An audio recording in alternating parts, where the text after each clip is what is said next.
Et voilà, bonsoir à tous.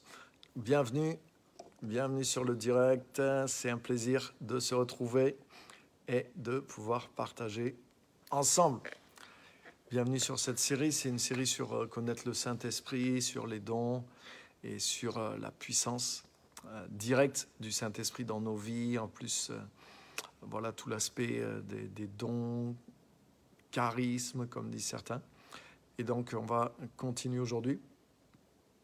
La semaine passée, on a été coupé. Donc là, normalement, il n'y a pas de souci ici. Donc, on va pouvoir partager librement et aller au fond du sujet. Donc, bienvenue à tous. Bienvenue sur le direct.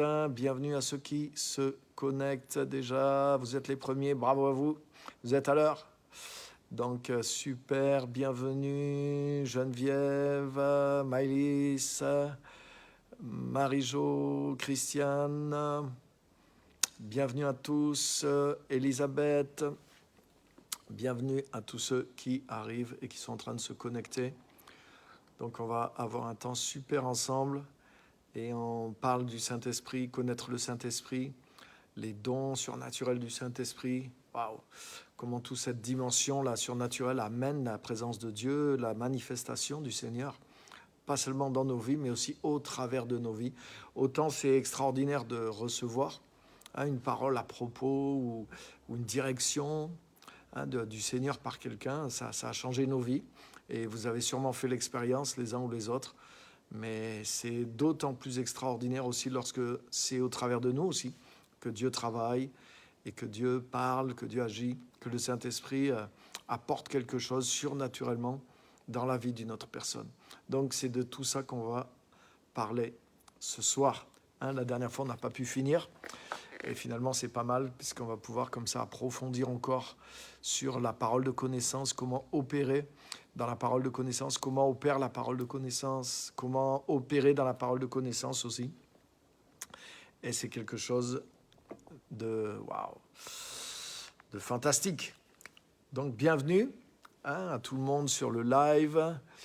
N'hésitez pas, bonjour Clarisse, bonjour tous ceux qui arrivent, n'hésitez pas à partager aussi sur votre Facebook. En partageant, vous signalez que vous êtes en live, donc ça permet aux gens de votre propre Facebook de voir quelque chose qui se passe et ils peuvent rejoindre directement. Donc ça permet de connecter en direct plusieurs personnes. Donc bienvenue à tous et on va pouvoir entrer dans le vif du sujet. D'accord, super, Pasteur Simone, bienvenue.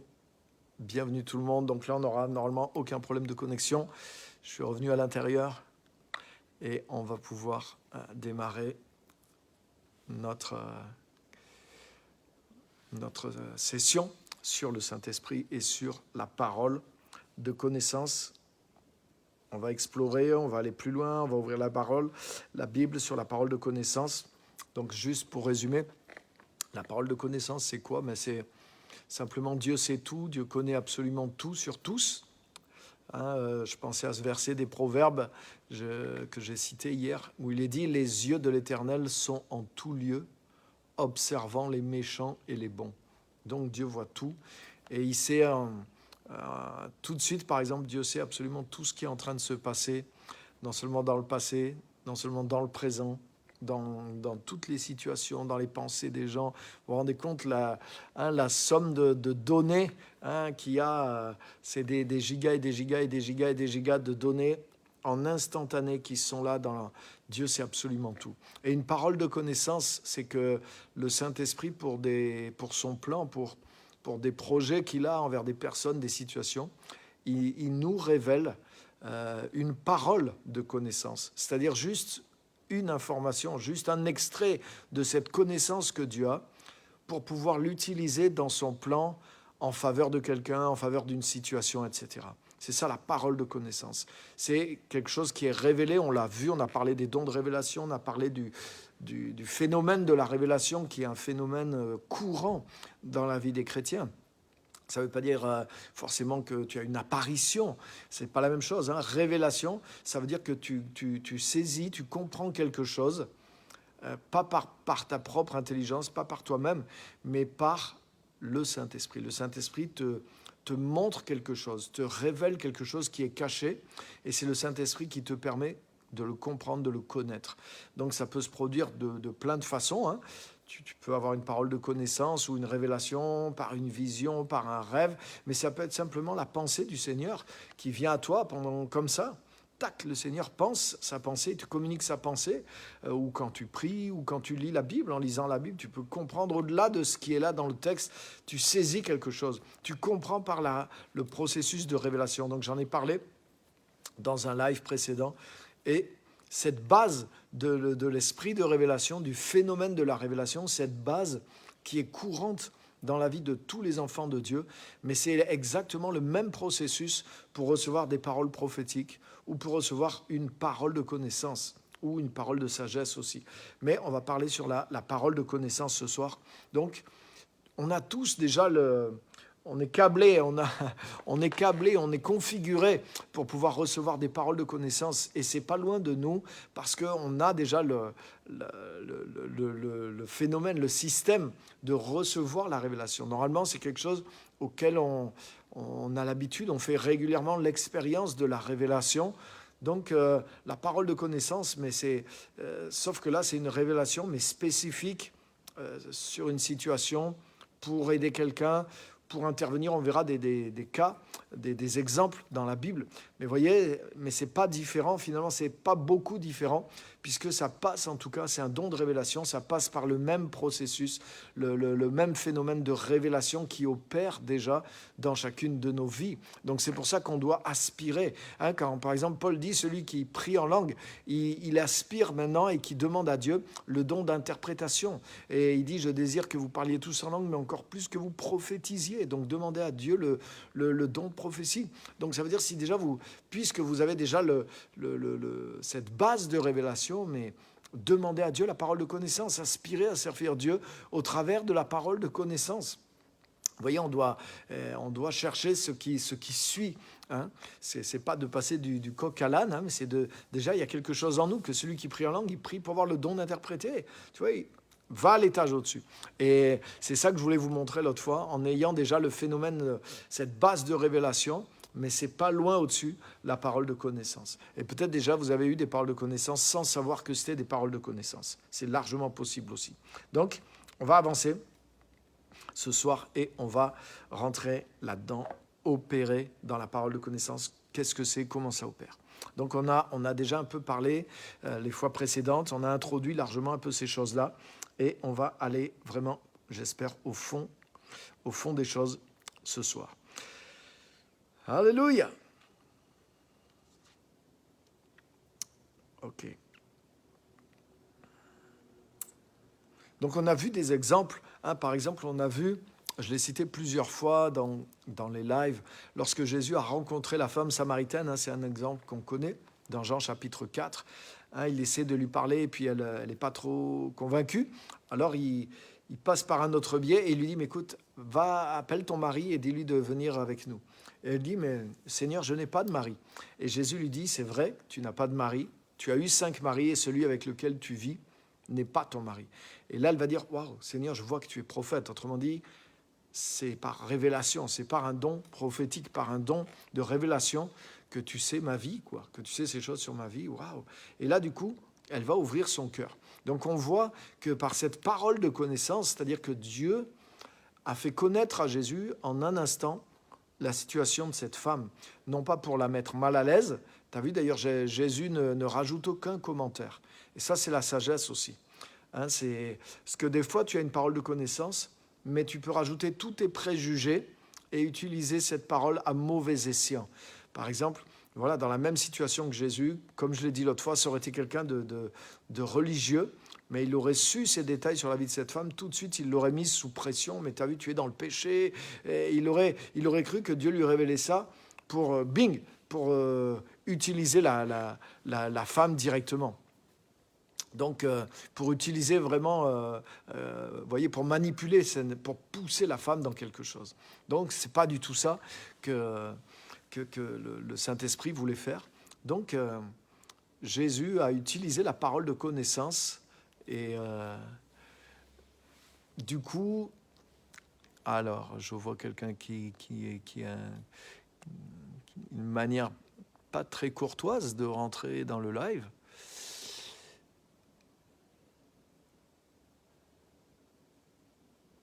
Oh, ok. Mais oui, effectivement, Yvan, tu m'as laissé un message. Donc, je t'ai répondu. Je t'ai dit oui, on peut s'appeler. Alors, vérifie tes emails. Et puis, même si je n'avais pas répondu à ton email, tu ne peux pas commencer à m'insulter en direct quand même. Donc, un minimum de respect. Que Dieu te bénisse. Et j'ai répondu. Je t'ai proposé qu'on s'appelle dans la semaine. Et donc, on peut convenir d'un rendez-vous. Mais tu vois, déjà, si ça ne va pas assez vite pour toi ou que tu n'as pas lu ton email, tu commences à m'insulter, excuse-moi, il y a peut-être quelque chose à revoir aussi dans ton attitude. Donc, si tu veux vraiment en parler avec moi, mais il faut que tu sois dans une attitude correcte quand même. Moi, je ne viens pas vers toi en te traitant comme ça. Je pense que, voilà.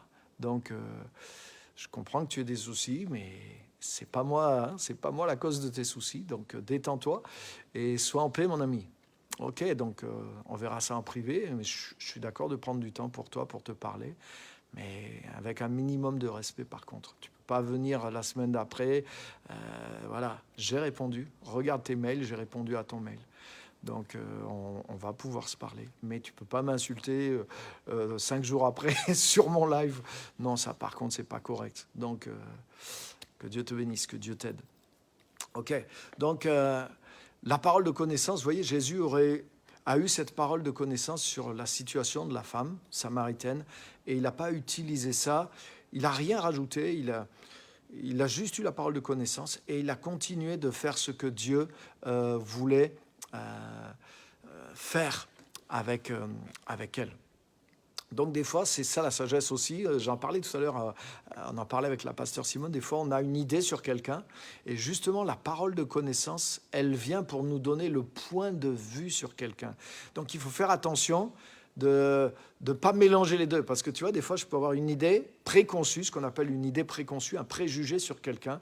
Et même si je ne juge pas la personne, mais vous voyez, on a toujours une opinion, on a toujours un peu une idée, une image qui vient, même si on ne l'utilise pas. Mais vous voyez, ça nous arrive, on est humain, on a vite une idée un petit peu, tiens, j'ai une impression, voilà. J'ai une impression, même si je n'ai pas catégorisé, je n'ai pas jugé la personne, mais j'ai une certaine impression. Et la parole de connaissance, elle vient pour apporter d'autres éléments, le point de vue de Dieu, la vérité, ou quelque chose, comment Dieu voit la personne, Dieu a compassion, Dieu aime. Et justement, quand j'ai une parole de connaissance comme ça sur quelqu'un, mais je dois embrasser en même temps le cœur de Dieu et je ne vais pas rajouter quelque chose. Si Dieu me montre juste ça, mais je devrais dire juste ça. Comme Jésus a dit, tu as vu? Jésus a juste dit la parole de connaissance. Ah oui, c'est vrai. Tu as eu 5 maris, celui que tu as n'est pas ton mari. Aucun commentaire. Et il a laissé faire ça. Tu vois, ça veut dire que si Dieu te donne une parole de connaissance, elle est suffisante pour opérer en elle-même. C'est-à-dire que nous, on ne mesure pas. Il y a déjà, des fois, il y a une conversation entre Dieu et la personne. Il y a déjà un travail de Dieu dans le cœur de quelqu'un et nous, on ne connaît pas tout ça. Donc Dieu te donne la parole de connaissance. Juste dis la parole de connaissance. Tiens, voilà, tac. Et la femme a réagi, mais Seigneur, je vois que tu es prophète. Ah, mais nous, nos sages, ils disent qu'il faut adorer là. Vous, les Juifs, vous dites à Jérusalem. Tu vois, c'est elle-même qui a lancé le sujet. Et Jésus va reprendre. Mais la parole de connaissance a amené une conviction dans le cœur de cette femme. Et elle aussi, elle avait une idée préconçue sur Jésus. Mais à partir du moment où il lui a donné cette parole de connaissance, elle a eu foi. Mais tu es prophète. Et juste 2-3 dialogues après, ne serais-tu pas le Christ ? Waouh! Donc tu vois, la parole de connaissance a fait tomber aussi les préjugés que cette femme aurait pu avoir sur Jésus et sur le message de Jésus. Donc vous voyez la force qu'il y a dans une parole de connaissance, c'est pas une fin en soi.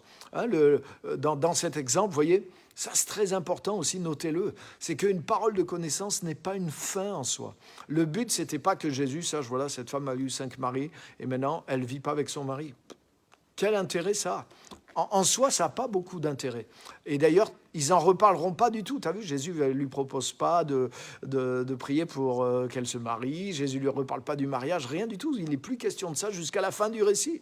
Mais c'était juste pour lui montrer que Dieu connaissait vraiment cette femme, sa situation, et que Jésus était envoyé de la part de Dieu comme quelqu'un qui est validé par Dieu, comme quelqu'un qui est un prophète. Donc elle devait faire attention à tout ce que Jésus essayait de lui dire.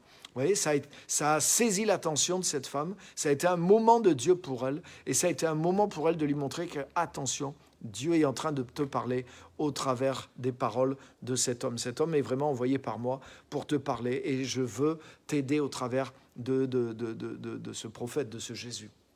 Donc tu vois, donc ça veut dire il faut comprendre un peu, voilà, je reçois une parole de connaissance, comment l'utiliser, je n'ai pas à rajouter quelque chose, je dois juste dire, voilà, transmettre ce que Dieu me montre et après reprendre les choses parce que ça va amener quelque chose. C'est Dieu qui agit dans la vie de cette personne-là. Vous voyez, l'exemple là, dans Jean 4, est vraiment plein de sagesse pour nous montrer comment opérer. Et cette femme, elle est tellement convaincue qu'elle va, alors que c'est quelqu'un qui semble un peu s'isoler des autres, hein, et là, elle va dans son village et elle va en parler à tout le monde. « Venez voir un homme qui m'a dit tout ce que j'ai fait. » Donc tu vois, ce qui l'a bouleversé, c'est la révélation, la parole de connaissance. « Venez voir cet homme. Est-ce que ça ne serait pas lui le Messie ?»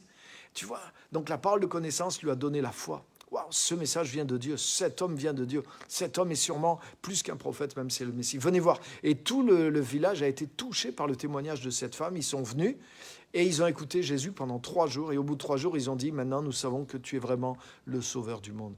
Donc vous voyez, au travers d'une parole de connaissance, ça a amené beaucoup de gens à suivre Jésus, à croire et à découvrir le sauveur.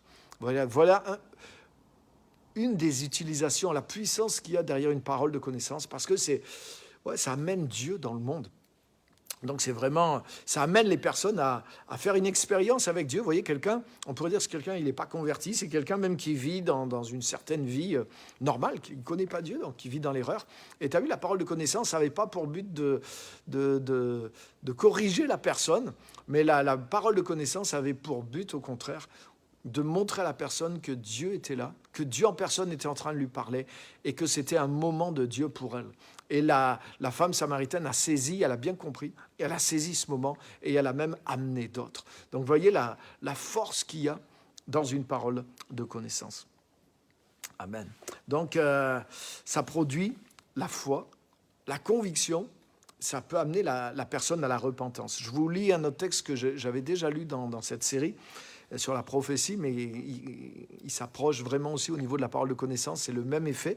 Regardez 1 Corinthiens 14, 24, je vous le lis, 1 Corinthiens 14, 24. « Mais si tous prophétisent et qu'il survienne quelque non-croyant ou un homme du peuple, il est convaincu par tous, il est jugé par tous.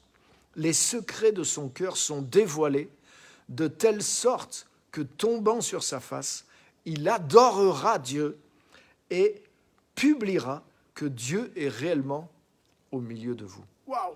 Ça veut dire que la parole de connaissance ou le don de prophétie va révéler des choses que personne ne pouvait savoir sur sa vie. Et il dit même un non-croyant, il tombera sur sa face, il adorera Dieu. C'est énorme. Et il publiera, il va dire à tout le monde, mais Dieu est au milieu de ces gens-là. Mais tu as vu, c'est exactement ce que la Samaritaine a fait. Elle a dit, mais c'est vrai. Dieu est avec ce garçon, Dieu est avec cet homme qui m'a parlé. Venez voir cet homme qui m'a dit tout ce que j'ai fait. Vous voyez, la parole de connaissance, mais les gens se centrent en présence de Dieu. Toi, quand tu donnes la parole de connaissance, tu es là, est-ce que j'ai bien fait, est-ce que j'ai mal fait, est-ce que j'ai... Tu ne te rends pas forcément compte de ce qui est en train de se passer. Mais en fait, toi, tu transmets le colis, mais laisse la personne ouvrir le colis. Toi, transmets le colis.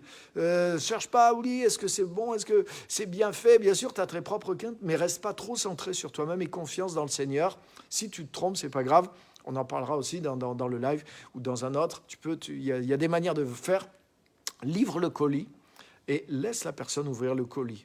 Et quand la personne ouvre le colis, mais c'est vrai, c'est là une parole qui me concerne, mais c'est tellement vrai. Mais alors c'est Dieu, alors. Et il y a toute une... Boum, ça tombe sur la personne. Il y a une révélation qui tombe sur la personne. Donc après, il peut y avoir des gens qui reçoivent une vraie parole de connaissance et qui ont le cœur endurci, le cœur fermé aussi, et qui ne réagissent pas à hauteur. Ça ne veut pas dire que ce n'est pas Dieu qui leur a parlé non plus. Donc on pourra en parler aussi. Mais en tout cas, dans le cas qu'on voit, et quand les choses se passent bien, quand la personne est réceptive, mais elle ouvre le colis et bing, comme là, les gens vont dire, mais Comment ils peuvent savoir ça? C'est la preuve que c'est l'Esprit de Dieu. C'est la preuve que c'est Dieu qui est vraiment avec cette personne, avec ces personnes. Et Dieu est en train de me parler. Waouh, et du coup, ça amène la foi, une conviction, la repentance, l'adoration dans la vie, tu vois, de non-croyants ou un simple personne du peuple. Ça veut dire que c'est pas un disciple de Jésus, c'est un gars qui vient un peu avec les chrétiens à l'église, mais qui n'est pas vraiment un disciple. Mais par la parole de connaissance, blanc, il est saisi, il est amené dans la vérité. Donc, waouh, c'est vraiment quelque chose de puissant. Et nous avons besoin de rechercher, nous devons rechercher, aspirer et exercer, prendre des risques, faire des essais aussi. Tu penses avoir... Combien de fois, des fois, les chrétiens, ils disent « Ouais, je pense avoir reçu ça, mais bon, comme je ne suis pas sûr, je ne le donne pas. » Une fois, deux fois, trois fois. Et ils ne donnent jamais ce qu'ils pensent avoir reçu, ou ils essayent jamais. Essaye, va voir la personne. Ou demande à quelqu'un d'autre « Écoute, je pense avoir reçu ça, qu'est-ce que tu en penses ?» Demande à ton pasteur, demande-lui de venir avec toi pour donner la parole. Ou dis-lui « Tiens, j'ai reçu ça pour telle situation, qu'est-ce que tu en penses ?» Ton pasteur va dire « Écoute, je pense que c'est pas mal, donne-lui. » Ou alors « Tiens, peut-être juste cette partie-là, mais vas-y. » Et comme ça, tu vas commencer à oser. Mais en tout cas, il faut faire un pas de foi, il faut oser. Il y a toujours de la foi. Attention, recevoir la parole de connaissance, ça ne veut pas dire que tu es sûr absolument à 100% que tout est de Dieu, que c'est Dieu. Non, sinon Dieu ne nous demanderait pas d'examiner les prophéties et les dons. Donc ça veut dire qu'il y a une part de foi. Et donc ça ne veut pas dire, bien sûr, tu fais n'importe quoi, tout ce qui te passe par la tête, tu le balances sur les autres. C'est pas ça non plus. Tu cherches le Seigneur, tu es sérieux. Mais quand tu sens que c'est par révélation, ben, il faut faire un pas de foi et il faut commencer à faire des pas de foi pour donner des paroles prophétiques ou à parler en langue ou une interprétation ou une parole de connaissance. Donc tu peux t'aider, tu peux demander l'appui, l'accompagnement de quelqu'un, mais il faut à un moment ou à un autre, il faut se lancer. Il faut te lancer, ou même si tu fais si c'est avec quelqu'un qui n'est pas chrétien et il n'y a personne d'autre pour t'aider, mais tu peux y aller en douceur, tu peux avoir la personne, tu dis écoutez, je crois dans le Seigneur et j'ai cette relation avec le Seigneur, j'ai l'impression que je reçois ça de la part du Seigneur pour vous. Excusez-moi, peut-être vous allez trouver bizarre, mais voilà, je voudrais vous dire ça. Est-ce qu'en ce moment, dans votre situation, vous n'êtes pas dans tel ou tel truc ? Et la personne, imagine, elle te dit « Mais oui, comment vous savez ça ?» Et là, tu vas plus loin. Et ben voilà, et je voudrais vous dire que le Seigneur vous dit ceci ou cela. Tac. Waouh ! De la part du Seigneur, je voudrais dire ça. Et voilà, tu ne te rajoutes pas et tu dis juste, tu vois, il y a une manière humble. Si la personne, elle te dit « Bah non, pas du tout. » Je dis « Bon, bah écoutez, je pense avoir reçu ça de Dieu. » Écoutez, voilà, mais en tout cas, sachez que Dieu vous aime et permettez que je prie pour vous. Et tu peux quand même bénir la personne. Peut-être tu vas quand même toucher la personne. Tu vois, il y a une manière douce de s'approcher dans le service. Tu viens avec un esprit de service. Tu viens pas comme le grand prophète Moïse qui vient parler aux gens. Hein, tu peux y aller en douceur et en humilité. Et tu peux même tenter quelque chose, même si tu n'as pas des chrétiens autour de toi. Si c'est dans un cadre chrétien, c'est plus facile. Tu peux demander à quelqu'un, qu'est-ce que tu en penses, voilà, avant de donner la parole.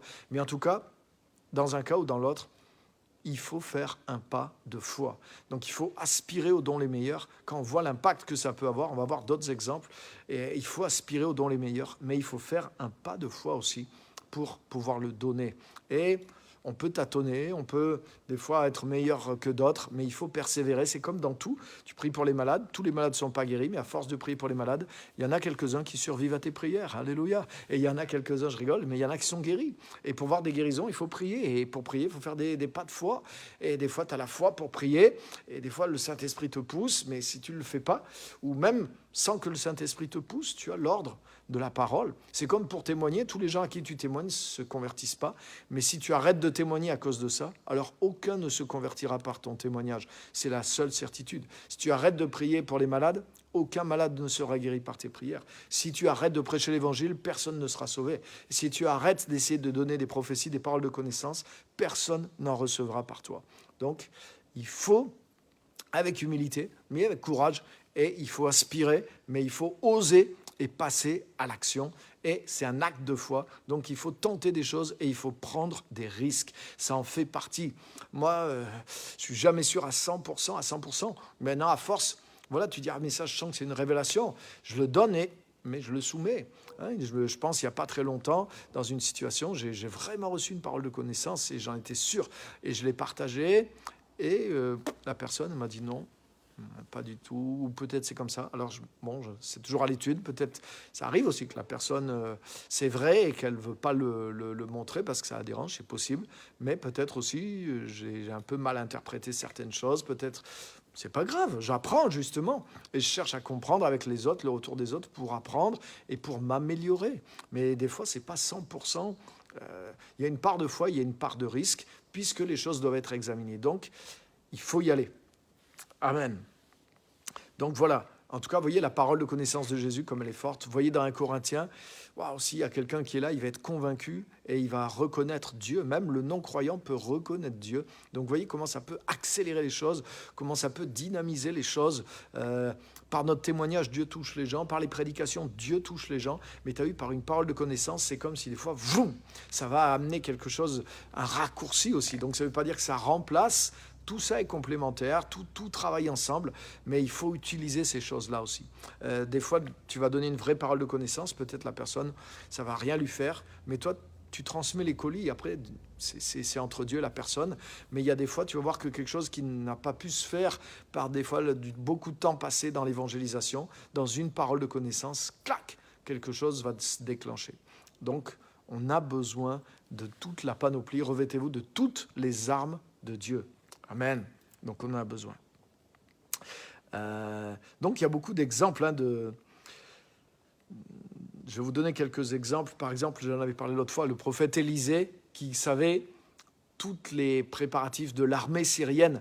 Et Élisée communiquait ça au roi d'Israël et il pouvait déjouer toutes les attaques militaires. Donc, on se rend compte, au niveau d'un pays, ça veut dire que même des guerres peuvent être évitées, des choses énormes peuvent être évitées par la parole de connaissance. Nous, on ne se rend pas compte. On pense en termes d'église, d'âmes sauvées, mais ça peut aller loin. Ça peut aller loin. Imagine dans une nation où ils respectent la parole de connaissance, mais c'est le cas. Et des fois, on ne sait pas. Regarde, quand Dieu a envoyé Jonas à Ninive, lui, il pensait c'est des païens, ils ne vont jamais m'écouter. Mais quand il a dit, attention, dans 3 jours, si vous ne vous repentez pas, Dieu va détruire la ville. Mais depuis le roi jusqu'au dernier, ils ont tous cru. Et toute cette ville a changé juste pour une parole prophétique. Donc, si dans une nation, par exemple, tous les pays ne sont pas comme le nôtre. Hein. Et puis même dans notre pays, on ne sait pas. Parce que imagine que tu commences à donner des paroles de connaissance à quelqu'un qui est haut placé et il voit que la parole de Dieu est vraie dans ta bouche, mais il va commencer à t'admettre dans son conseil. Et lui, admettons, il a des décisions à prendre, même peut-être financières ou politiques, qui vont toucher beaucoup de... Et c'est pour ça que tous ces gens-là, ils consultent souvent des voyants, des occultistes, parce qu'ils ont un poids de responsabilité et ils cherchent une aide surnaturelle. Mais c'est nous, les chrétiens, qui devrions être là, avec la parole de connaissance. Et si on commence à être connu pour la vérité de nos paroles, et que nos paroles sont fiables, et que souvent on donne des bonnes paroles, et qu'on commence à les exercer dans d'autres domaines, mais tu te rends compte comment tu peux avoir de l'influence sur une nation. C'est le cas de Joseph, hein, par le don d'interprétation des rêves, parole de connaissance, parole de sagesse, mais il a accédé à une telle influence, ou Daniel. Donc si c'est vrai dans l'Ancien Testament, c'est vrai dans le Nouveau Testament. Et aujourd'hui, Dieu utilise, c'est pas des choses dans la Bible, le Saint-Esprit aujourd'hui utilise des chrétiens comme toi et moi à toucher des gens, des chefs d'État, même c'est réel aujourd'hui, il y a des témoignages de gens par la parole de connaissance, par les dons de l'Esprit, mais qui sont consultés par des chefs d'État, par des gens comme ça, parce qu'ils savent que ces gens ont une parole de vérité, une parole de Dieu, et ils reçoivent des informations qui peuvent les aider à prendre des décisions importantes. Donc vous voyez la puissance que ça peut avoir, pas simplement pour amener quelqu'un à Christ, mais pour éviter des catastrophes, même de niveau national ou international, par la parole de connaissance. Donc, vous voyez, on ne sait pas jusqu'où ça peut aller. Et ce que Dieu a fait, il le fait toujours. Et donc, il faut rester ouvert à ces choses-là. Amen. Donc, vous voyez, le prophète Élisée, il avait des paroles de connaissance qui avaient une implication militaire et nationale. Donc, vous voyez, c'est un des exemples. On a d'autres exemples. Je vais vous montrer des textes, mais là, je vous donne des exemples. Par exemple, quand l'apôtre Paul s'est converti, Saul de Tarse est venu à Jésus. Donc, c'était un miracle extraordinaire. Et les chrétiens, même après sa conversion, les chrétiens ne croyaient pas, ils pensaient que c'était un piège. Et comment faire pour mettre maintenant ce Saul de Tarse qui s'est converti par révélation en contact avec les chrétiens? Mais Dieu révèle par la parole de connaissance. Hein. Il se révèle à Ananias et il lui révèle carrément la conversion de Saul de Tarse et il lui révèle carrément l'adresse où il se trouve. Et il lui dit, voilà, il prie et il te voit arriver, tu lui imposeras les mains et tac. Donc tu vois, la parole de connaissance, il lui montre des instructions très précises.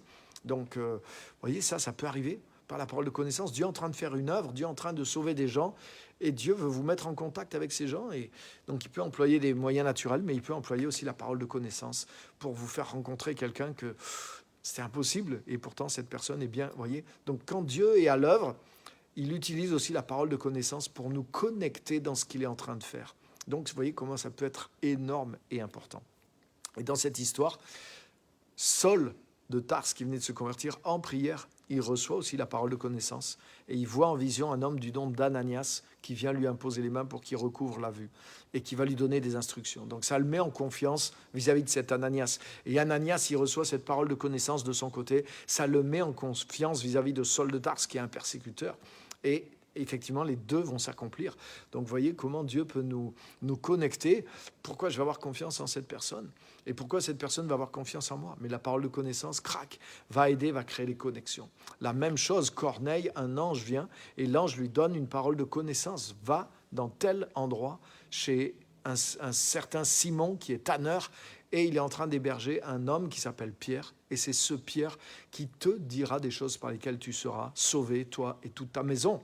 Waouh! Donc, suite à cette parole de connaissance, hop, Corneille envoie des gens à l'adresse que Dieu lui a indiquée.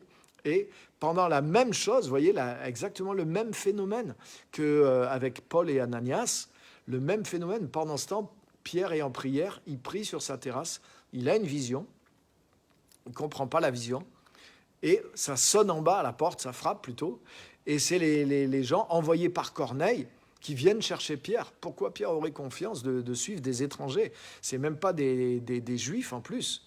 Et au moment où ça frappe, le Saint-Esprit donne une parole à Pierre et il lui dit, il y a des hommes qui te cherchent, pars avec eux sans hésiter. Donc la parole de connaissance les met en confiance. Elle met en confiance Corneille pour aller chercher Pierre et elle met en confiance Pierre pour suivre ces inconnus envoyés par Corneille. Et quand il arrive, paf, le Saint-Esprit, dès qu'il prêche, le Saint-Esprit tombe sur eux, etc., etc. C'est extraordinaire. Parce que vous voyez, Dieu était en train de travailler dans cet endroit-là, et c'est par l'ange et la parole de connaissance que Dieu les a reliés. Et ça, les amis, je voudrais vous dire, c'est stratégique. Et là, je sais que je sais aussi, je connais beaucoup d'entre vous aussi qui êtes là en ligne, la plupart d'entre vous. Vous voyez, dans l'évangélisation, on doit évangéliser tout le monde en toutes circonstances favorables ou non, soit toujours prêt à donner la parole, etc. Mais il y a aussi des endroits dans lesquels Dieu est en train de travailler. Il y a aussi des familles, il y a aussi des adresses. Peut-être vous ne savez pas où c'est, mais priez pour ça. Et que Dieu vous connecte de façon surnaturelle. Ayez suffisamment cette soif de toucher les gens, que de parler autour de vous, de témoigner autour de vous, mais priez profondément aussi que Dieu vous dirige.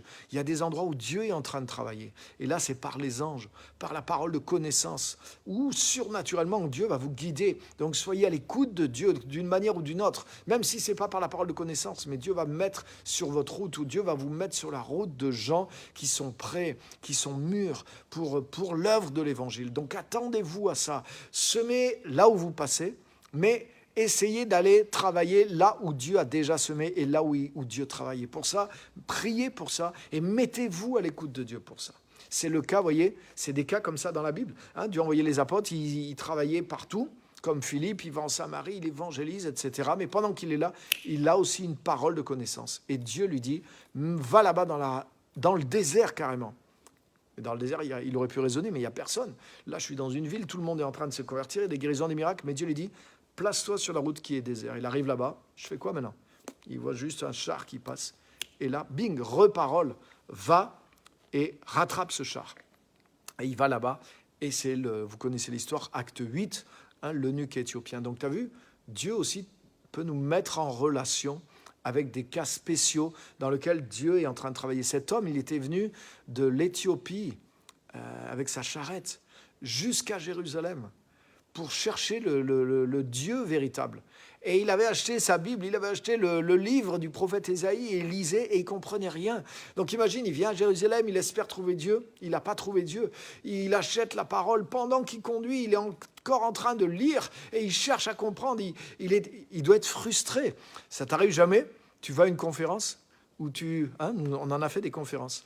Des fois, tu vas à une conférence, tu as besoin d'une direction, tu as besoin d'une parole de Dieu, tu payes ton billet d'avion, tu fais ton voyage, tu passes tous ces jours, tu as prié, des fois tu as jeûné, tu veux une parole, tu as un besoin fort, et tu écoutes tous les messages, tout, et tu rentres. Tu n'as pas vraiment été visité, tu vois tous les autres, j'ai été renouvelé, Dieu m'a parlé, et puis toi, tu es là, tu es tout frustré parce que tu n'as pas vraiment reçu ce que tu étais venu chercher.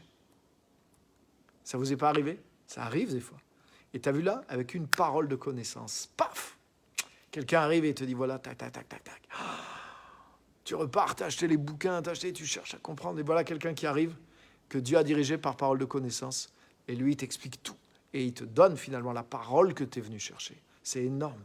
Et il faut être sensible, il faut être à l'écoute, et il faut rechercher, il faut croire en ça, et il faut persévérer. Ça n'arrive pas forcément tous les jours, ça n'arrive pas toutes les semaines, mais si, à cause de ça, on se décourage et qu'on ne recherche plus cette dimension, alors c'est nous qui fermons notre cœur. Restons ouverts, prions dans cette dimension-là. Et vous allez voir, Dieu va vous mettre surnaturellement en contact avec des gens. Soyez prêts, faites des tentatives, vous découragez pas, semez jusqu'à ce que vous récoltiez. Tentez des choses jusqu'à ce que vous deveniez meilleur dans les choses. Il ne faut pas s'arrêter. C'est ce que la Bible dit. Il dit, nous moissonnerons au temps convenable si nous ne nous relâchons pas. Galates chapitre 6, verset 9. Nous moissonnerons au temps convenable pourvu que nous ne nous relâchions pas. Amen. Alléluia. Donc, vous voyez, ça, c'est énorme. Donc, vous voyez des exemples de paroles de connaissance particulièrement utiles dans l'œuvre de Dieu pour ajouter quelque chose. Vous voyez, Dieu travaille sur la terre, il fait des choses, mais il a besoin de nous, il a besoin de quelqu'un à un moment précis. Vous voyez, c'était juste un moment précis. Philippe, il a juste expliqué ça. Il n'a pas été en Éthiopie, il n'a pas pu faire tout. En Samarie, il a fait le suivi, il a fait venir Pierre et Jean, il a gagné, consolidé, fait des disciples envoyés. Vous voyez, il y a cette stratégie-là qui fonctionne pour l'église locale quand on est sur place dans l'église locale. Mais par la parole de connaissance, il a été en plus, dans le même moment, il a été semé quelque chose juste, il a été juste à ce moment-là de passage, mais c'était un moment crucial parce que Dieu a vu un homme qui est venu de loin pour le chercher et qui repartait sans avoir vraiment trouvé, sans avoir la révélation. Et il était déçu. Et Philippe lui dit, est-ce que tu comprends ce que tu lis? Mais comment pourrais-je si personne ne m'explique? On sent le désespoir, on sent la frustration. Et là, il dit, waouh, là, ça y est, je comprends pourquoi je suis là, quoi. Et là, il monte dans le char et boum, il était en train de lire Ésaïe 53. Tu as vu, quand tu es bien conduit, les choses ne sont pas difficiles. Ésaïe 53, même, on connaît tous, c'est comme si tu tombes sur quelqu'un et lis Jean 3,16. Dieu a tant aimé le monde, mais qu'est-ce que ça veut dire? Je ne comprends rien, tu ne peux pas m'expliquer. Quand Dieu t'envoie quelque part, tu es à la hauteur de la tâche. Là, les questions qu'ont les personnes qui sont prêtes, c'est des questions faciles pour toi. Et tu n'as pas besoin d'aller en rajouter des tonnes ou d'essayer de faire quelque chose de compliqué. Tu es juste là, comme un fruit mûr, et tu récoltes. Amen. Donc c'est merveilleux. Et là, je voudrais, voyez, je vous montre la valeur de la parole de connaissance. Je veux vous inciter à agir et à prendre des risques dans la parole de connaissance. Et j'aimerais que, vous voyez, ça fait plusieurs semaines qu'il y a cette série. Maintenant, je vous attends, vous qui avez suivi toute la série, j'attends votre témoignage. C'est-à-dire, je ne voudrais pas que vous restiez tous en disant « Ah, merci Seigneur, c'était des bons messages ». Mais je veux que vous écriviez, voilà, pas un témoignage de quelque chose qui s'est passé avant, un témoignage, voilà, j'ai suivi les lives, j'ai mis en pratique des choses, et voilà ce qui s'est passé. J'ai reçu une parole pour quelqu'un, je lui ai donné la parole. Amen. Il s'est passé ci, il s'est passé ça. Mais j'ai mis en pratique le message. Je veux avoir le témoignage de chacun d'entre vous.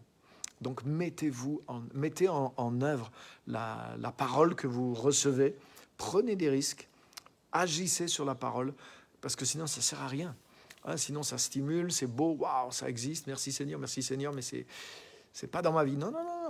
Le but de ces lives, c'est de créer la soif, la foi, de vous donner des choses pratiques, mais à vous, maintenant la balle est dans votre camp, et je veux avoir le témoignage de chacun de vous.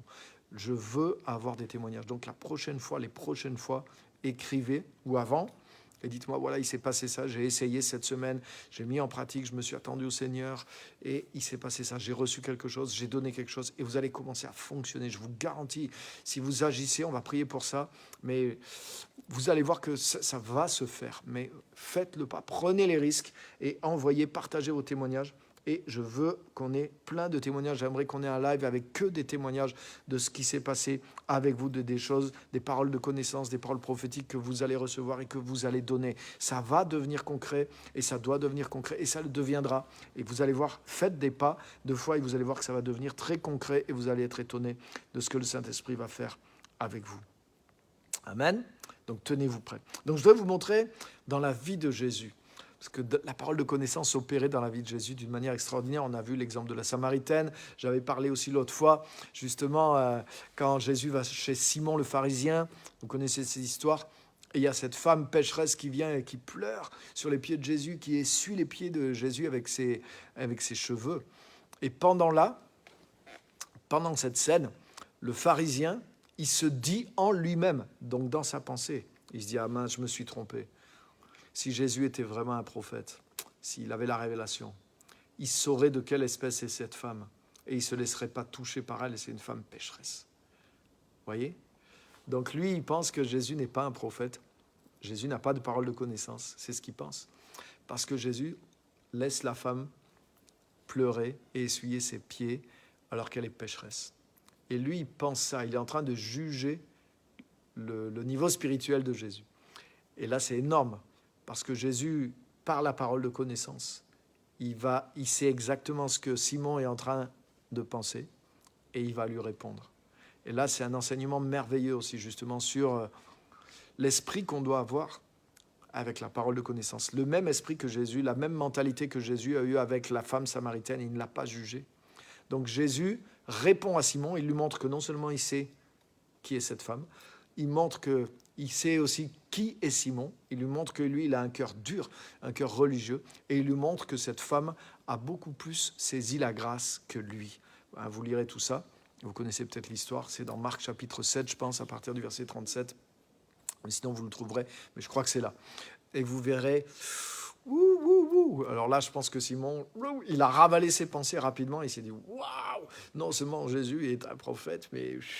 il est dans une dimension de la compréhension du cœur de Dieu, des intentions de Dieu, de la grâce de Dieu, dont je suis à des millions d'années-lumière. Donc ça a produit, la repentance, et ça a encouragé cette femme qui était justement, elle, dans la repentance, elle pleurait de tout son cœur aux pieds de Jésus. Donc c'est énorme, l'histoire est énorme. Donc vous voyez, le niveau de la parole de connaissance dans la vie de Jésus. Jésus, c'est écrit souvent, Jésus, connaissant leurs pensées, leur répondit.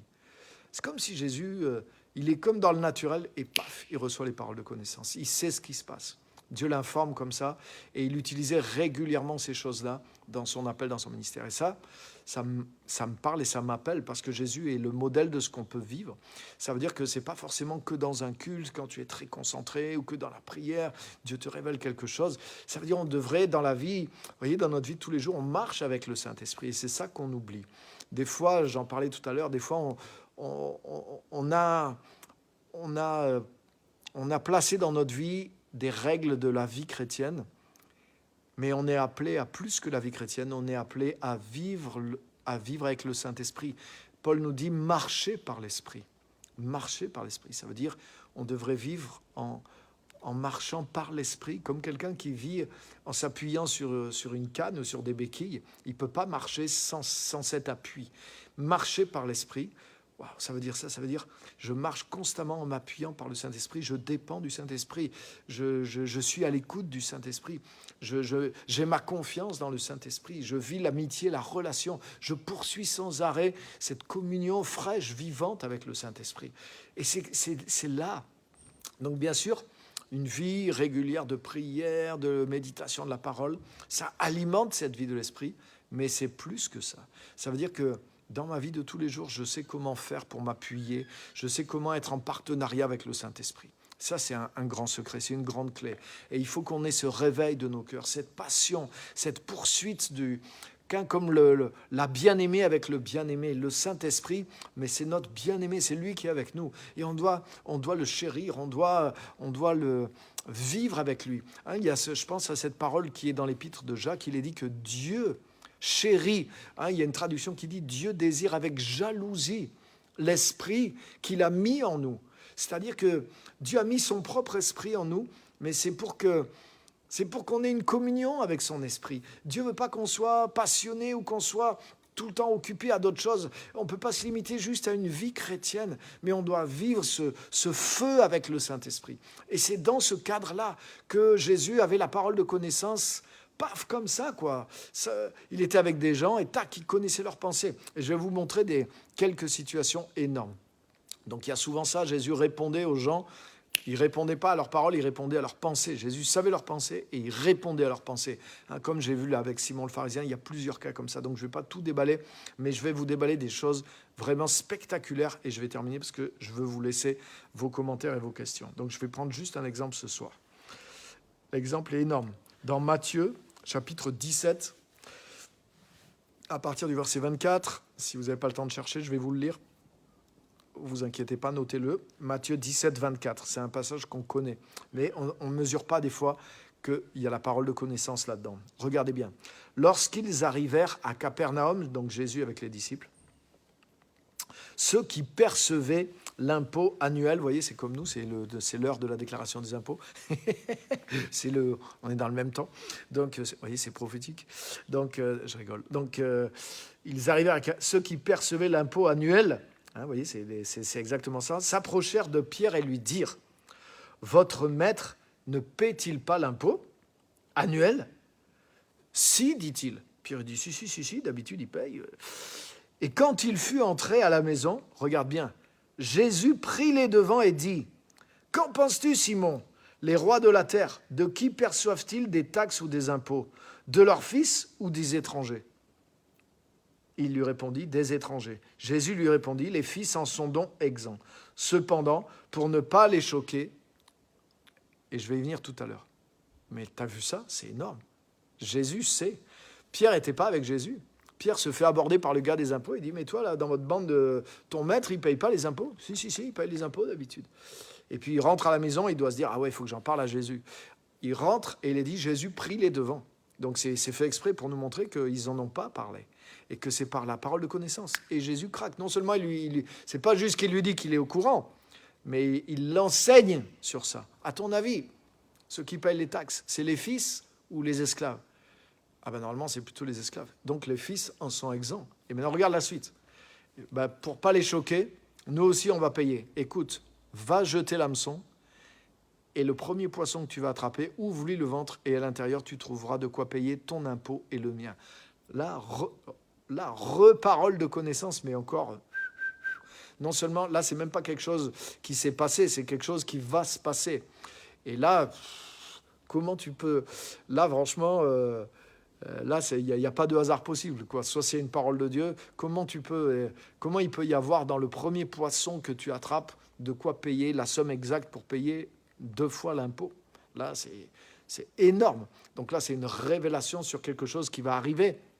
Et puis en plus, c'est fantastique, quoi. Donc tu as vu comment Jésus opérait dans la parole de connaissance. Il est déjà au courant que quelqu'un a dit à Pierre pour payer les impôts. Et non seulement ça, il l'enseigne là-dessus. Il lui dit, ouais, bien sûr, nous aussi, on va payer. Mais voilà comment on va payer. Va là-bas, jette l'hameçon, et dans le poisson, il y aura de quoi payer les 2 impôts. Il a déjà la révélation de la solution. Exactement comme quand il a pris la Pâque, vous vous en rappelez? Il a dit, allez là-bas, vous verrez quelqu'un qui porte une cruche. Demandez-lui et il va vous indiquer la salle où il faut aller. Donc Jésus avait des fois des paroles comme ça de connaissance sur des choses très matérielles. Vous voyez, là, c'est très matériel. C'est juste pour payer l'impôt. Et comment on va faire? Ils n'avaient peut-être pas en caisse l'argent, j'en sais rien. Mais Dieu lui a révélé par la parole de connaissance un moyen pour avoir de l'argent qui était tombé dans l'estomac d'un poisson. C'est énorme. C'est énorme. Donc il a 2 paroles de connaissance de suite. Il est au courant de la conversation que Pierre a eue. Et c'est comme ça, c'est comme tout naturel. Donc, waouh, ça veut dire que si Jésus a opéré dans ce niveau-là, ça veut dire qu'il y a quelque chose qui est beaucoup beaucoup plus accessible qu'on pense pour nous aussi. Puisque le Saint-Esprit vit en nous, il peut nous révéler des choses, pas simplement sur la Bible, mais aussi sur des situations, sur des gens, même sur certains de nos problèmes aussi. Certaines de solutions peuvent nous venir par la parole de connaissance. Donc ayons foi en Dieu. Attendons-nous au Saint-Esprit. Ne vivons pas simplement au niveau d'une vie chrétienne. Voilà, je lis ma Bible, je vais au culte, je donne ma dîme. Ça, c'est très bien. C'est les éléments de la vie chrétienne, c'en est certain, il y en a d'autres. Mais vivons la vie du Saint-Esprit. Vivons la vie chrétienne, mais vivons la vie du Saint-Esprit. Je suis dans une poursuite du Saint-Esprit, je suis dans une passion. Je ne veux pas le lâcher d'une semelle, mais je veux qu'il me parle, je veux qu'il me... Et ça, c'est tous les jours, vous voyez, marcher selon l'Esprit, marcher par l'Esprit. Donc marcher, ça veut dire tout ce que je fais, je dois apprendre à le faire avec lui. Je m'oblige à une communion, à une discipline, je veux tisser une relation, je veux une proximité avec lui. Et c'est dans ce cadre-là qu'on va vivre de plus en plus la présence de Dieu et qu'on va vivre les dons du Saint-Esprit. On va vivre une vie réveillée. Et oui, ça coûte quelque chose, oui, ça demande un effort, mais ça en vaut largement la peine. Et je vous encourage à vous renouveler, à vous réveiller dans la vie de l'Esprit et à retrouver cette poursuite, cette passion, voyez, pour la présence du Saint-Esprit, pour l'amitié, pour renforcer votre lien avec le Saint-Esprit. Pensez à lui, faites appel à lui, recherchez-le dans votre cœur, tout au long de votre journée, avant de vous coucher, en vous levant le matin, que ça soit la première chose, considérez-le, reconnaissez-le. Voyez, apprenez à tisser ce lien et demandez-lui qu'il vous dirige vers des âmes, de travailler avec lui, de recevoir des paroles, aspirer. Vous voyez, c'est toute une attitude de cœur qu'on poursuit régulièrement avec des jours, avec des semaines, avec des mois. Et ça, c'est une base pour que le Saint-Esprit agisse dans notre vie. Vous voyez, on peut attrister le Saint-Esprit, à combien de temps on peut le réjouir. Et qu'est-ce qu'on le réjouit? C'est quand on le reconnaît, je dirais, quand on le courtise. C'est comme si on courtisait le Saint-Esprit, on veut être ami avec lui. On cultive une proximité, on se met à sa disposition, on est prêt à lui obéir, on veut le servir, on veut être, Seigneur, fais-moi une faveur, je veux être ton coursier, je veux être prêt à te rendre service, je veux être prêt à travailler avec toi. Vous voyez, c'est toute une attitude que je vais cultiver. Et c'est dans cette attitude-là. Alors, je ne veux pas faire ça jusqu'à ce que ça se fasse une fois et après, je vais revenir en arrière. Non, c'est une attitude que je vais maintenir. Donc que Dieu nous aide à maintenir cette attitude parce que c'est le lit dans lequel coule la rivière des dons du Saint-Esprit. Amen. Donc voilà ce que je voulais partager ce soir. Donc n'hésitez pas à donner vos commentaires et vos questions et je vais y venir dessus. Mais juste avant, puisque là je suis à l'heure, je voudrais qu'on prenne quelques instants pour prier et je voudrais vraiment prier pour qu'il y ait ce renouveau dans votre vie, qu'il y ait une onction qui soit communiquée, mais que vous soyez renouvelés aussi, voyez, dans toute cette attitude dont je viens de parler, qui est la part que vous devez mener de cette recherche de l'Esprit. Vous me trouverez si vous me cherchez de tout votre cœur. Donc, pas juste pour une parole, mais vous voyez, une attitude pour vivre régulièrement dans cette dimension-là. Donc, je voudrais juste qu'on prie par rapport à ça. Et c'est ce qu'on va faire. Si vous voulez bien. Saint-Esprit, je te remercie. Je te remercie parce que tu es là. Je te remercie parce que c'est toi qui es le maître du jeu.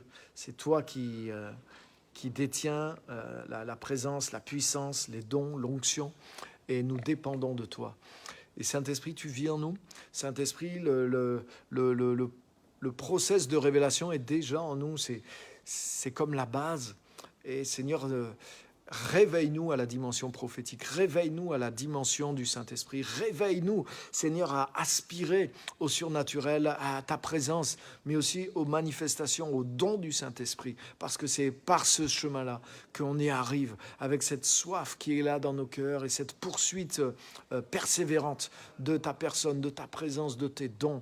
Et je prie pour que tu réveilles vraiment le cœur, la soif de chaque personne qui est là, pour que, au nom puissant de Jésus, mais vraiment il y ait ce lien qui soit créé ou qui soit renouvelé, ou que la proximité soit augmentée, que le lien d'intimité soit fortifié entre chaque personne et toi, Saint-Esprit, suffisamment pour que, en tout cas, les paroles de connaissance, les dons de prophétie soient renouvelés, soient manifestés soit aussi augmenté et amélioré. Seigneur, il y a différents niveaux, il y a différentes manières. Et Seigneur, tu veux nous amener vers quelque chose de meilleur, quelque chose de plus précis, quelque chose de plus fort, de plus puissant. Et Seigneur, merci pour ce qu'on a pu apporter, mais amène-nous une dimension plus grande. Conduis-nous dans une dimension plus grande. Seigneur, que nos prophéties soient meilleures, que la parole de connaissance vienne dans notre vie avec sagesse, avec l'amour, avec tout ce qu'on a vu autour de considération pour les gens, d'absence de jugement, pour capter ton cœur pour les gens. Aide-nous à nous améliorer, non seulement dans la qualité de ce qu'on reçoit, mais dans la qualité du service qu'on amène. Donne-nous plus d'humilité, donne-nous plus d'audace aussi pour tenter de nouvelles choses. Donne-nous de travailler aussi dans l'évangélisation. Aide-nous à aborder des gens par la parole de connaissance. Conduis-nous aussi vers des gens nouveaux, vers des situations dans lesquelles tu es en train d'agir et qu'on vienne là comme un fruit mûr. Saint-Esprit, c'est ma prière pour chaque personne ici. Et je prie pour qu'il y ait une onction. Je prie pour qu'il y ait un renouveau. Mais je prie pour qu'il y ait une action aussi. Que ça soit suivi d'action et de témoignages. Qu'à partir de la semaine prochaine, on ait les premiers témoignages du vécu et que ça ne soit pas juste « Ah bah oui, le pasteur a dit ça, je vais faire un témoignage et après, je reviens là où j'étais. » Non, je prie pour que ça soit comme quelque chose qui va devenir régulier maintenant dans nos vies. Seigneur, qu'on fasse des pas de foi, mais pas faire un pas en avant pour refaire un pas en arrière et rester dans une zone confortable, mais qu'on fasse un pas en avant pour faire un pas encore plus en avant et qu'on gagne du terrain. Seigneur, dans les dons de l'esprit, comme dans gagner les âmes, comme dans autre chose, qu'on gagne du terrain, non pas qu'on recule, mais qu'on maintienne nos positions et qu'on gagne du terrain. Et c'est ma prière que ces choses s'accomplissent maintenant dans vos vies, au nom puissant de Jésus. Saint-Esprit, viens et libère la parole prophétique, libère la parole de connaissance, libère les dons de révélation dans la vie de ceux qui écoutent ce message, non pas pour qu'ils deviennent indépendants, non pas pour qu'ils deviennent orgueilleux, mais pour qu'ils dépendent du Saint-Esprit, qu'ils restent encore plus en communion avec leur Église, avec leurs leaders, avec leurs pasteurs, avec leurs frères et sœurs, pour qu'ils servent leur communauté et qu'ils servent les âmes vers qui tu vas les employer. Que ça augmente considérablement leur efficacité en Christ. C'est ma prière et je sais que tu le fais, Saint-Esprit. Je te remercie pour ta présence, ta puissance et pour tout ce que tu fais dans leur vie maintenant. Au nom de Jésus, qui est un dépôt et que ce dépôt porte des fruits dès cette semaine et continuellement après, à partir de maintenant et dans la suite, au nom de Jésus. Amen et Amen. Amen. Waouh! Alléluia. Amen. Waouh! Donc, allez-y, je regarde vos commentaires, vos questions, vos impressions peut-être en ligne. Vos témoignages, peut-être vous avez déjà des témoignages, hein? C'est pas obligé d'attendre la semaine prochaine, peut-être depuis les lives, quelque chose s'est passé et vous avez déjà reçu, donné des paroles ou commencé à recevoir, vous n'avez peut-être pas encore donné, etc. Donc exprimez tout ça, questions, remarques, ce que vous recevez en direct, ce que vous avez... N'hésitez pas, hein, soyez libre, soyez vous-même, ouvrez votre cœur et partagez.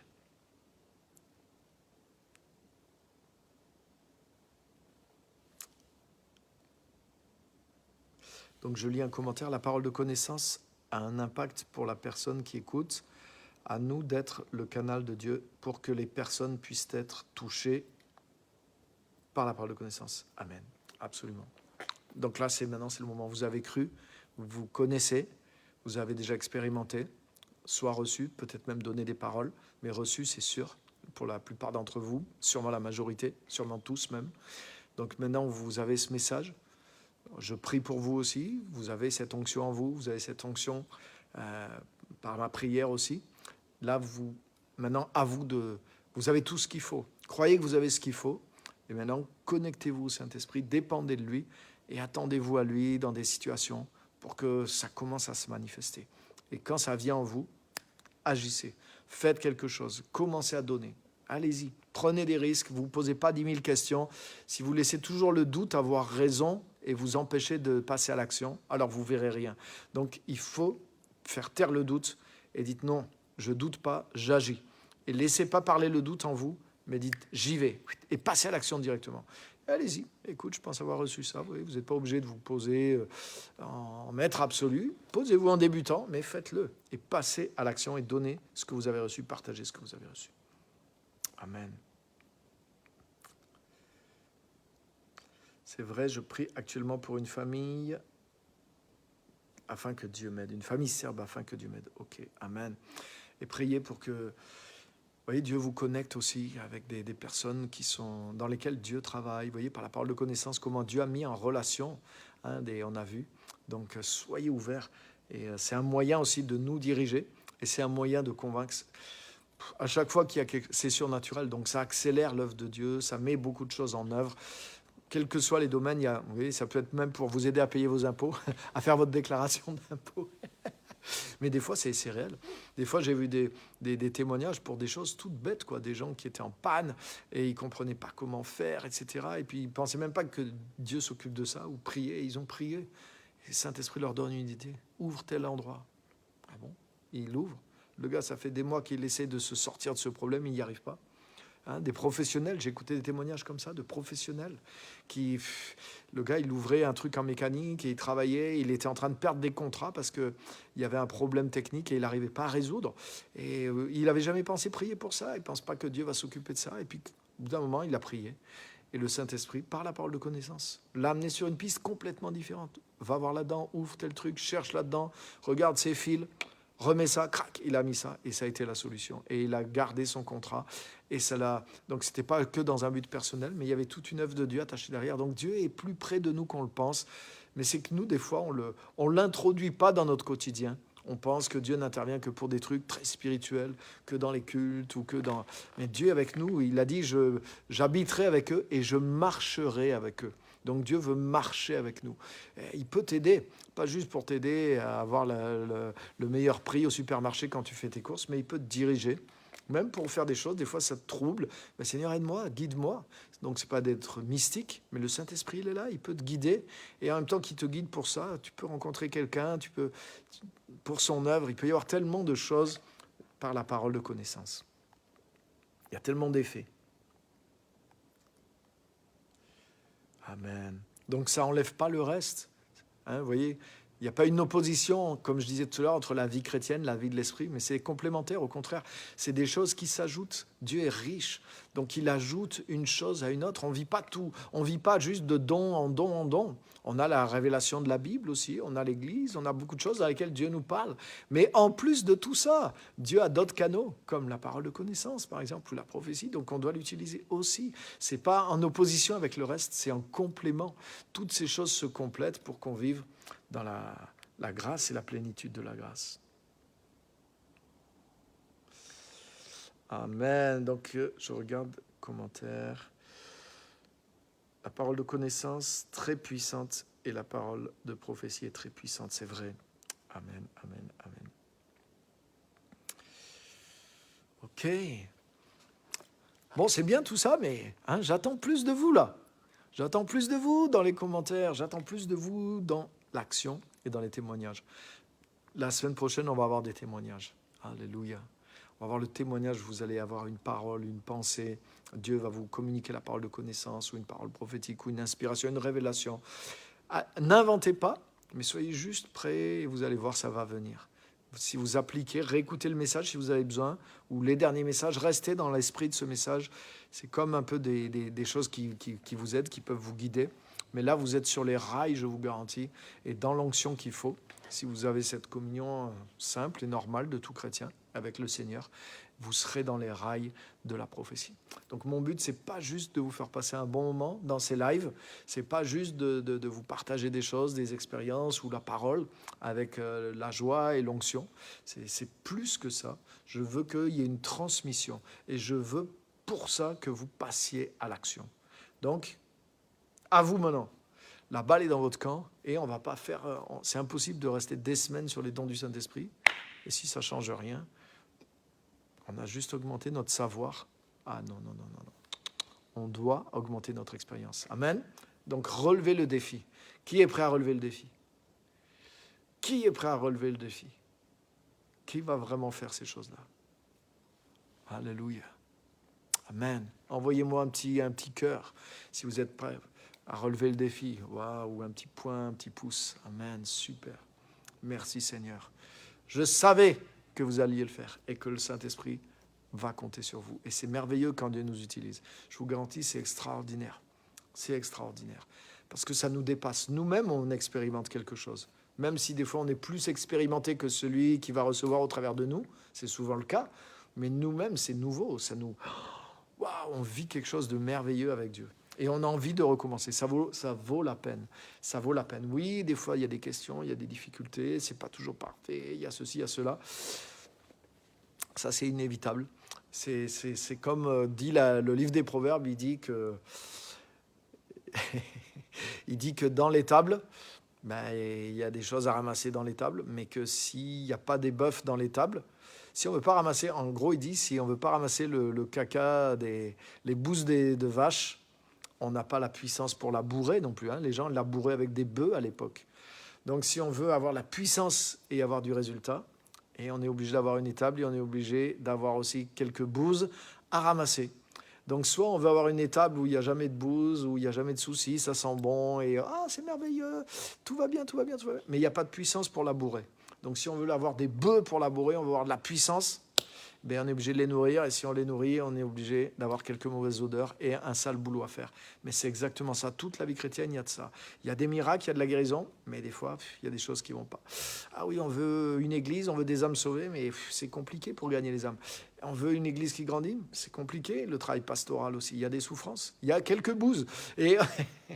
Mais pour avoir du résultat, pour avoir du fruit, pour avoir des bœufs qui travaillent et de la puissance, on est obligé d'avoir les inconvénients. Amen. Mais les inconvénients valent la peine. Alléluia. Alléluia. Donc, on termine sur cette note d'humour et je m'attends au Seigneur pour vous. Et on va tous vivre des témoignages et on va partager ces témoignages et on va rentrer dans d'autres dimensions aussi. Amen. Donc, je vous rappelle aussi qu'on a la conférence qui arrive le week-end de Pentecôte. Ce n'est pas ce week-end, mais c'est celui d'après. Donc, on a la conférence Agrandis, la tente où tu vis. On est en train de préparer. Il va y avoir vraiment des choses super. Et là aussi, vous allez voir, c'est un temps où Dieu va nous parler, agrandir notre esprit, notre foi, agrandir aussi nos églises, agrandir notre impact, agrandir les choses qu'on fait. Et Dieu va nous communiquer de nouvelles directions. Vous allez voir, ça va être un temps fort, un temps prophétique. Vous allez voir les paroles qu'on va recevoir et vous allez voir l'onction qui va venir aussi pour nous agrandir. Dieu va accomplir cette parole, j'en suis convaincu. Et cette parole va s'accomplir dans la vie de ceux qui vont venir et participer. Donc ne loupez pas, inscrivez-vous, c'est gratuit sur Église Mission Gospel Centre. Parlez-en aussi autour de vous. Communiquer aussi, partager la conférence, le truc d'inscription à la conférence, le post qu'il y a sur Facebook, Église Mission Gospel Centre, partager l'annonce de la conférence sur vos Facebook, faites de la pub, il nous reste une semaine pour faire de la pub, donc allez-y dans vos contacts, des gens à qui vous pensez, envoyez-leur par email, par Messenger, appelez-les par SMS, pour que des gens suivent en ligne, ceux qui ne peuvent pas venir, même ceux qui sont dans d'autres pays, pourront tout suivre en ligne, ça sera tout transmis, ça sera tout gratuit en ligne aussi.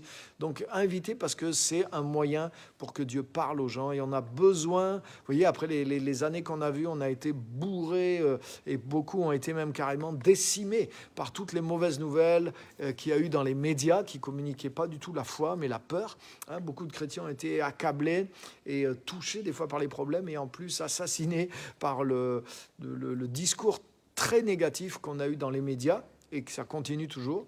Donc, on a besoin de se relever et 3 jours et demi intenses de foi, d'onction, de révélation, c'est exactement ce qu'il nous faut pour être relevé, rechargé et repartir en vainqueur et pour vaincre. Donc, vous en avez besoin, j'en ai besoin, mais on a beaucoup d'amis aussi qui ont besoin et transmettons l'information pour qu'on ait un maximum de gens qui bénéficient de tout ce qui va être donné pendant cette conférence. Voilà, merci à tous d'avoir été là. Que Dieu vraiment vous bénisse. Merci pour votre participation, votre fidélité.